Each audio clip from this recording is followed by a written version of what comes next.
السلام علیکم۔ آج میں آپ کو بتاؤں گا کربلا کا واقعہ۔ تو چلیے ویڈیو کو شروع کرتے ہیں۔ ویڈیو کو شروع کرنے سے پہلے لائک اور سبسکرائب کر دیجیے۔ بسم اللہ الرحمن الرحیم۔ واقعہ کربلا یعنی کربلا کی جنگ، جو کہ 10 اکتوبر 680 اسلامی کیلنڈر کے سال 61 ہجری میں 10 محرم دوسرے امی خلیفہ یزید اول کی فوج اور حسین ابن علی کی قیادت میں ایک چھوٹی فوج کے درمیان ہوئی۔ حضرت معاویہ نے اپنے وفات سے پہلے اپنے بیٹے یزید کو اپنا جانشین نامزد کیا تھا۔ 680 عیسوی میں حضرت معاویہ کی وفات کے بعد یزید نے حضرت حسین اور دیگر مخالفین سے بیعت کا مطالبہ کیا۔ حضرت حسین نے بیعت نہیں کی اور مکہ کا سفر کیا۔ کوفہ کے لوگ شام میں قائم امیہ خلیفہ کے خلاف تھے، اور جبکہ انہیں حضرت علی کے گھر سے دیرینہ لگاؤ تھا۔ یہ واقعہ کربلا ہر سال اسلامی مہینے محرم کے 10 دن کے دوران شیعوں کی طرف سے حضرت امام حسین کی شہادت کے غم میں منایا جاتا ہے، جس کا اختتام 10 محرم کو ہوتا ہے، جس میں یوم عاشورہ کہا جاتا ہے۔ اس دن شیعہ مسلمان ماتم کرتے ہیں، عوامی جلوس نکالتے ہیں، مذہبی اجتماعات کا اہتمام کرتے ہیں، اپنے سینوں کو پیٹتے ہیں۔ سنی مسلمان اسی طرح اس واقعے کو ایک تاریخی المناک ثانیہ سمجھتے ہیں۔ امام حسین اور اس کے ساتھیوں کو سنی اور شیعہ دونوں مسلمان شہید مانتے ہیں۔ حضرت امام حسین کی ہسٹری یوں ہے کہ 656 میں تیسرے خلیفہ حضرت عثمان غنی باغیوں کے ہاتھوں شہادت کے بعد مدینہ کے باشندوں نے حضرت علی کو خلیفہ مقرر کر دیا تھا، جبکہ حضرت محمد صلی اللہ علیہ وسلم کے صحابہ میں سے ایک حصہ بشمول طلحہ ابن عبید اللہ، زبیر بن العوام اور معاویہ ابن ابی سفیان اس وقت شام کے قانون ساز لیڈر اور حضرت محمد صلی اللہ علیہ وسلم کی بیوی حضرت عائشہ نے حضرت علی سے حضرت عثمان غنی کے قاتلوں کے خلاف انتقامی کارروائی کا مطالبہ کیا۔ ان مواقع نے پہلی مسلم خانہ جنگی کو تیز کیا، جبکہ حضرت علی کو 661 میں عبد الرحمن بن ملجم ایک خارجی نے شہید کیا۔ ان کے سب سے بڑے بیٹے حضرت حسن اس کے بعد حضرت معاویہ کے ساتھ مزید خون ریزی سے بچنے کے لیے جنگ بندی کرنے میں کامیاب ہوئے۔ فیصلہ طے پایا کہ جب تک آخری زندہ رہے گا حضرت حسن اور حضرت معاویہ کے درمیان جنگ بندی پر قائم رہے گا۔ کربلا کی جنگ یزید اول کی پیش رفت کی وجہ سے ہنگامی صورتحال کے اندر ہوئی۔ 676 میں حضرت معاویہ نے اپنے بیٹے یزید کو جانشین کے طور پر منتخب کیا۔ اس کے بعد انہوں نے مروان ابن الحکم کو کہا کہ انتخاب کی اطلاع کرے، جو اس وقت مدینہ کا قانون ساز سربراہ تھا، جہاں حضرت حسین اور چند دوسرے مسلمان رہتے تھے۔ انتخاب کی اطلاع دینے کے لیے مروان کو اس اعلان سے تحفظ کا سامنا کرنا پڑا، خاص طور پر حضرت حسین، عبداللہ ابن الزبیر، عبداللہ ابن عمر اور عبد الرحمن۔ 680 میں اپنے انتقال سے پہلے حضرت معاویہ نے یزید کو مشورہ دیا کہ حضرت حسین اور ابن الزبیر اس کے مالیہ کو آگے بڑھا سکتے ہیں اور اسے تعلیم دے سکتے ہیں کہ وہ اس موقع پر ان پر قابو پائیں۔ یزید کو اس بات کی بھی تائید کی گئی کہ وہ حضرت حسین کے ساتھ حسن سلوک رکھیں اور اس کا خون نہ بہائیں، کیونکہ وہ حضرت محمد صلی اللہ علیہ وسلم کے نواسے ہیں۔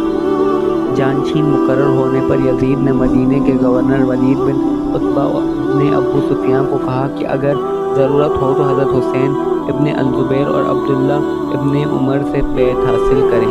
ولید نے اپنا امیہ کا رشتہ دار مروان ابن الحکم سے مشورہ لیا، جس نے مشورہ دیا کہ ابن الزبیر اور حسین کو بیعت کرنے پر مجبور کیا جائے کیونکہ وہ خطرناک تھے، جبکہ ابن عمر کو تنہا چھوڑ دیا جائے کیونکہ اس نے کوئی خطرہ نہیں اٹھایا تھا۔ ولید نے دونوں کو بلایا، لیکن ابن الزبیر مکہ آ گیا۔ حضرت حسین نے سمن کا جواب دیا، لیکن اجلاس کے خفیہ ماحول میں بیعت کرنے سے انکار کر دیا۔ تجویز دی کہ اسے عوام میں کیا جانا چاہیے۔ مروان نے ولید سے کہا کہ اسے قید کرو یا اس کا سر قلم کرو، لیکن حضرت حسین کے حضرت محمد صلی اللہ علیہ وسلم کے ساتھ رشتہ داری کی وجہ سے ولید اس کے خلاف کوئی کارروائی کرنے کو تیار نہیں تھا۔ کچھ دن بعد حضرت حسین یزید کو تسلیم کیے بغیر مکہ روانہ ہو گئے۔ حضرت امام حسین کو کوفہ میں خاصی حمایت حاصل تھی، جو اپنے والد اور بھائی کے دور میں خلیفہ کا دارالحکومت رہا تھا۔ مکہ میں رہتے ہوئے حضرت امام حسین کو کوفہ سے علیحدگی پسندوں کی طرف سے خطوط موصول ہوئے، جس میں انہیں بتایا گیا کہ وہ اموی حکومت سے تنگ آ چکے ہیں، جسے وہ جابرانہ سمجھتے ہیں اور ان کا کوئی صحیح لیڈر نہیں ہے۔ انہوں نے ان سے کہا کہ وہ یزید کے خلاف بغاوت میں ان کی رہنمائی کریں اور وعدہ کیا کہ اگر امین ان کی مدد کرنے پر راضی ہوں گے تو امی گورنر کو ہٹا دیں گے۔ حضرت حسین نے اثبات میں لکھا کہ صحیح لیڈر وہ ہوتا ہے جو قرآن کے مطابق کام کرتا ہے اور صحیح رہنمائی کے ساتھ ان کی رہنمائی کا وعدہ کرتا ہے۔ پھر انہوں نے اپنے رشتہ دار مسلم ابن عقیل کو کوفہ کے حالات کا جائزہ لینے کے لیے بھیجا۔ ابن عقیل نے وسیع پیمانے پر حمایت حاصل کی اور حسین کو صورتحال سے آگاہ کیا، تجویز کیا کہ وہاں ان کے ساتھ شامل ہو جائیں۔ یزید نے نعمان بن بشیر الانصاری کو اس کی غیر فعال ہونے کی وجہ سے کوفہ کے گورنر کے عہدے سے ہٹا دیا اور اس کی جگہ بصرہ کے گورنر عبید اللہ ابن زیاد کو مقرر کیا۔ ابن زیاد کے دبانے اور سیاسی ہتھ کنڈوں کے نتیجے میں ابن عقیل کے پیروی ختم ہونے لگی اور وہ وقت سے پہلے بغاوت کا اعلان کرنے پر مجبور ہو گیا۔ اسے شکست ہوئی اور ابن عقیل مارا گیا۔ حضرت امام حسین نے عراق کے ایک اور چوکی قصبے بصرہ میں بھی ایک قاصد بھیجا تھا، لیکن قاصد کسی بھی پیروکار کو اپنی طرف متوجہ نہ کر سکا اور اسے جلد پکڑ لیا گیا اور پھانسی دے دی گئی۔ حضرت امام حسین کوفہ کے سیاسی حالات کی تبدیلی سے لاعلم تھے اور انہوں نے رخصت ہونے کا فیصلہ کیا۔ عبداللہ ابن عباس اور عبداللہ ابن الزبیر نے مشورہ دیا کہ وہ عراق نہ جائیں یا اگر وہ پرعزم ہیں تو عورتوں اور بچوں کو اپنے ساتھ نہ لے جائیں۔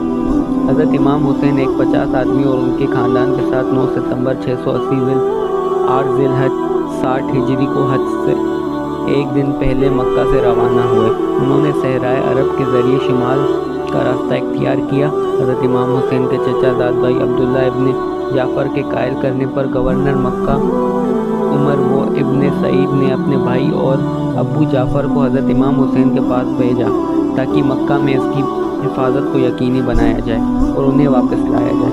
حضرت امام حسین نے واپسی سے انکار کرتے ہوئے فرمایا کہ حضرت محمد صلی اللہ علیہ وسلم نے انہیں خواب میں آگے بڑھنے کا حکم دیا تھا، چاہے نتائج سے قطع نظر۔ ایک جگہ جسے تنیم کے نام سے جانا جاتا ہے، انہوں نے ایک کارواں کو پکڑ لیا جس میں رنگنے والے پودے اور کپڑے تھے جو یمن کے گورنر نے یزید کو بھیجے تھے۔ آگے چلتے ہوئے تھلبیہ نامی جگہ پر حضرت امام حسین کو ابن عقیل کی پھانسی اور اہل کوفہ کی بے حسی کی خبر ملی۔ مفسرین نے لکھا ہے کہ اس موقع پر حضرت امام حسین نے پیچھے ہٹنے پر غور کیا تھا، لیکن ابن عقیل کے بھائیوں نے انہیں آگے بڑھنے پر آمادہ کیا جو اس کی موت کا بدلہ لینا چاہتے تھے۔ بعد میں زوبالہ میں حضرت امام حسین کو اپنے کیس بن مشیر الثاقفی کی گرفتاری اور پھانسی کے بارے میں معلوم ہوا، جسے انہوں نے حجاز مغربی عرب سے کوفہ میں اپنی آمد کا اعلان کرنے کے لیے بھیجا تھا۔ حضرت امام حسین نے اپنے پیروکاروں کو صورتحال سے آگاہ کیا اور انہیں جانے کے لیے فرمایا۔ راستے میں ان کے ساتھ شامل ہونے والے اکثر لوگ واپسی چلے گئے، جبکہ مکہ سے ان کے ساتھیوں نے ان کے ساتھ رہنے کا فیصلہ کیا۔ ابن زیاد نے کوفہ کے راستوں پر فوجی تعینات کر رکھی تھی۔ حضرت امام حسین اور اس کے حامیوں کو یزید کی فوج سے سرغنہ نے روک دیا۔ تقریباً 1000 افراد کو تھر ابن یزید التمیمی نے کوفہ کے جنوب میں قادسیہ کے قریب پہنچا دیا۔ حضرت امام حسین نے ان سے فرمایا، میں آپ کے پاس اس وقت تک نہیں آیا جب تک آپ کے خط میرے پاس نہیں لائے گئے اور آپ کے قاصد میرے پاس آئے کہ ہمارے پاس آئیں، کیونکہ ہمارا کوئی امام نہیں ہے، لہذا اگر آپ مجھے اپنے معاہدوں اور حلف ناموں میں کچھ فراہم کرتے ہیں وہ مجھے دیں تو میں آپ کے شہر جاؤں گا، اس صورت میں کہ آپ میرے آنے کی مخالفت نہیں کریں گے۔ میں آپ کو اس جگہ کے لیے چھوڑ دوں گا جہاں میں